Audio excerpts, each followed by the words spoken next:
গ্রীষ্মের মরশুমে বাঙালির অন্যতম ভ্রমণস্থান হলো দার্জিলিং। দার্জিলিং ম্যাল থেকে কাঞ্চনজঙ্ঘা দেখা, পাহাড়ের ঢালে চা বাগান কিংবা বিখ্যাত টয় ট্রেন, কোনো কিছুই বাদ যায় না এখানে এলে।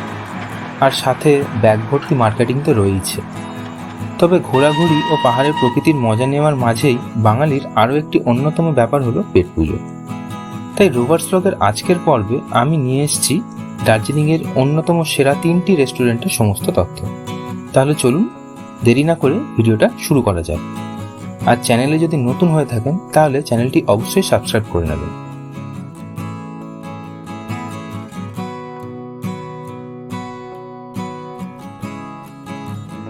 দার্জিলিংয়ের বিখ্যাত রেস্টুরেন্টগুলির মধ্যে অন্যতম হলো এই কেভিন্টার্স। দার্জিলিং ম্যাল থেকে নেহেরু রোড ধরে এগিয়ে এলেই মোটামুটি 350 মিটার হাঁটলেই আপনারা কেভিন্টার্সে পৌঁছে যাবেন। কেভিন্টার্স মূলত ইংলিশ ব্রেকফাস্টের জন্য বিখ্যাত। এছাড়াও এখানে বিভিন্ন রকমের দার্জিলিং টি, হট চকলেট, কোল্ড কফি ইত্যাদি আরও অনেক কিছু পেতে পারেন। ওপরে বসার দুটো জায়গা আছে, একটা ওপেন স্পেস রয়েছে যেখানে বেশি বসার জন্য ভিড়টা হয়। আর এখানে একটা জিনিস মাথায় রাখবেন, এটা এতটাই বিখ্যাত যে মরশুমে এলে এখানে কিন্তু অনেক ভোর থেকে লাইনও দিতে হয়, সবসময় জায়গা মেলেও না পড়ে গেলে। তাই আগে থেকে লাইন দিয়ে দাঁড়াতে হবে আপনাদের। মোটামুটি 6:30 থেকে 7টা নাগাদ কিন্তু কেভিন্টার্স খুলে যায়। তাই চেষ্টা করবেন যখন মরশুমে আসবেন তখন একটু সকাল সকাল এখানে চলে আসতে, নইলে কিন্তু জায়গা পাবেন না। দার্জিলিংয়ে ব্রেকফাস্ট করতে হলে কেভিন্টার্স হচ্ছে বেস্ট জায়গা।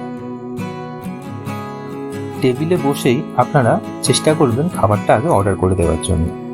ইংলিশ ব্রেকফাস্ট অর্ডার করতে কিন্তু ভুলবেন না। অর্ডার করার কিছুক্ষণের মধ্যেই ওরা কিন্তু সার্ভ করে দিয়ে যায়। আর এখানে আরেকটা জিনিস বলে রাখি, কেভিন্টার্স কিন্তু একটু কস্টলি জায়গা, তাই চেষ্টা করবেন শেয়ারিংয়ে খাবার খেতে।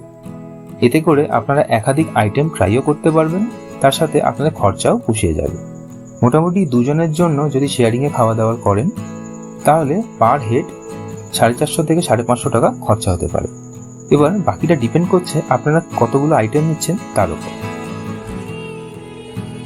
যদি আকাশ ক্লিয়ার থাকে আর ওয়েদার ভালো থাকে এবং তার সাথে যদি আপনার লাক থাকে তাহলে আপনারা কেভিন্টার্সে বসে খাবার খেতে খেতে কিন্তু কাঞ্চনজঙ্ঘা ওখান থেকে দেখতে পাবেন। আমরা কিন্তু দেখতে পেয়েছিলাম, ভীষণ সুন্দর অপূর্ব দৃশ্য। আপনারা যদি ওপেন জায়গায় না বসতে চান তাহলে ভেতরে শেড দেওয়া জায়গাও রয়েছে, সেখান থেকেও কিন্তু কাঞ্চনজঙ্ঘা দেখা যায়। আপনারা চাইলে সেখানেও বসে খাবার খেতে পারেন।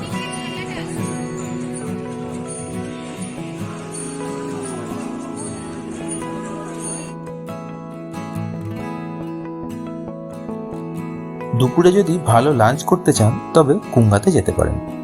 কেভিন্টার্স থেকে গান্ধী রোডের দিকে একটু এগোলেই বাঁ হাতে পড়বে এটি।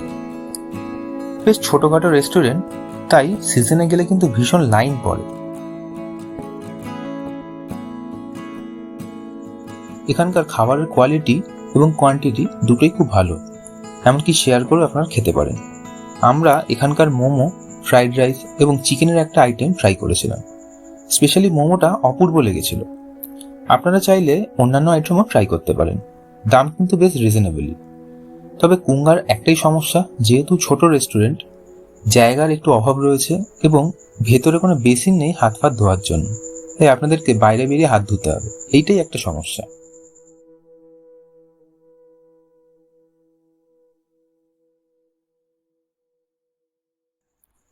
দার্জিলিংয়ের অন্যতম বিখ্যাত রেস্টুরেন্ট হচ্ছে গ্লেনারিস। শুধু রেস্টুরেন্ট বললেও ভুল হবে, এটি একটি বেকারি এবং ক্যাফে শপও। 2টি ফ্লোরে এই গ্লেনারিস তৈরি। নিচের ফ্লোরটাতে হচ্ছে পুরো বেকারি এবং ক্যাফে, যেখানে আপনারা বিভিন্ন ধরনের পেস্ট্রি, পিৎজা, পাইস, রোলস, বার্গার্স, বিভিন্ন ধরনের চকলেটস, কেকস ইত্যাদি যাবতীয় জিনিস ওখান থেকে কিনতে পারবেন। ওখানে বসে খেতেও পারবেন এবং বাড়িতেও নিয়ে যাওয়ার ব্যবস্থা রয়েছে। কিন্তু গ্লেনারিসের সবকটা আইটেমের দাম বেশ কস্টলি, সুতরাং সেটা সাধারণ মানুষের কাছে হয়তো একটু সমস্যার হলেও হতে পারে। তবে শখের খাতিরে আপনারা একটা দুটো ট্রাই করতেই পারেন। গ্লেনারিস থেকে এসব পেস্ট্রি বা কেক ইত্যাদি যাবতীয় জিনিস নিতে গেলে ওখানে অনেক ঝুড়ি রাখা থাকে। সেই ঝুড়িগুলো বা বাকেটগুলো আপনাদেরকে একটি করে তুলে নিতে হবে এবং আপনাদের পছন্দের যে জিনিস আপনারা নিতে চান সেইগুলো বাকেটে নিয়ে আপনাদেরকে কাউন্টারে গিয়ে বিলিং করাতে হবে। যদি আপনারা পার্সেল করে নিয়ে যেতে চান তাহলে সেখানে বললে ওরা পার্সেল করে দেবে, আর যদি ওখানেই বসে খেতে চান তাহলে ওরা ওখানে বসে খাওয়ার ব্যবস্থাও করে দেবে।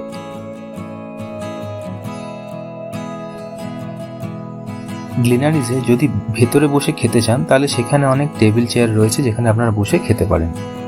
এছাড়াও গ্লেনারিজের বাইরের দিকে একটি ব্যালকনি মতো রয়েছে যেখানে প্রচুর টেবিল চেয়ার পাতা রয়েছে, আপনারা ওখানে বসেও খেতে পারেন। এই ব্যালকনিটার ভিড়টা সবসময় বেশি থাকে।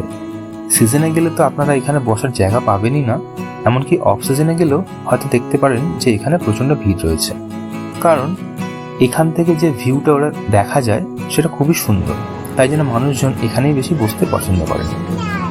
আপনারা সন্ধ্যেবেলাতে এখানে খেতেই পারেন, এমনকি সকালবেলা ব্রেকফাস্টেও আপনারা চাইলে এখানে এসে খেতে পারেন। গ্লেনারিজের ফার্স্ট ফ্লোরটা হলো রেস্টুরেন্ট, যেখানে মেন কোর্স পাওয়া যায় এবং তার সাথে ড্রিঙ্কসও। এই ফার্স্ট ফ্লোরটার অ্যাম্বিয়েন্সটা এতটাই সুন্দর যে কি বলবো, ওপরে কারুকার্যগুলো সত্যি দেখার মতো, এবং এতে যে ঐতিহ্য, পুরনো ঐতিহ্য যেটা, সেইগুলো যে ধরা পড়ছে সেটা আপনারা দেখলে বুঝতে পারবেন। এবং যারা ছবি তুলতে ভালোবাসেন তাদের জন্য এই জায়গা একদমই আদর্শ। প্রত্যেকটা ব্যাকগ্রাউন্ড এতটাই সুন্দর যে আপনাদের ছবি তুলেও ভালো লাগবে। তো এই জায়গায় আপনারা এসে মেন কোর্সের খাবার দাবার খেতে পারেন। এখানে অনেক টেবিল রয়েছে, তবে একটা জিনিস আপনাদেরকে বলে রাখি, সেটা হচ্ছে যে সিজনের সময় এলে কিন্তু চেষ্টা করবেন তাড়াতাড়ি আসার, 6:30 7টার ভেতরে।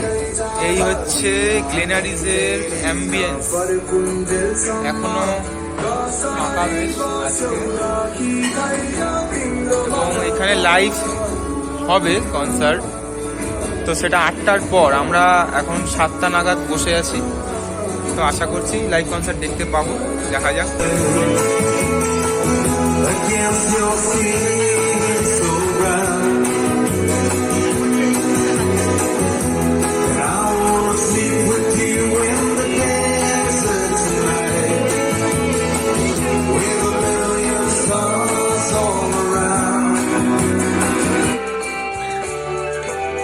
গ্লেনারিজে এলে এখানকার সিজলার চিকেন, এখানকার বিরিয়ানি অবশ্যই ট্রাই করে দেখতে পারেন।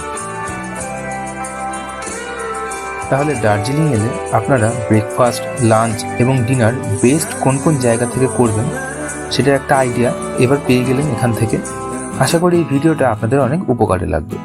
যদি ভিডিওটি ভালো লেগে থাকে তাহলে অবশ্যই লাইক এবং শেয়ার করবেন বন্ধুদের সাথে এবং ফ্যামিলির সাথেও। তাহলে দেখা হবে পরের ভিডিও। ততদিন সবাই সুস্থ থাকুন, ভালো থাকুন। Happy rovers.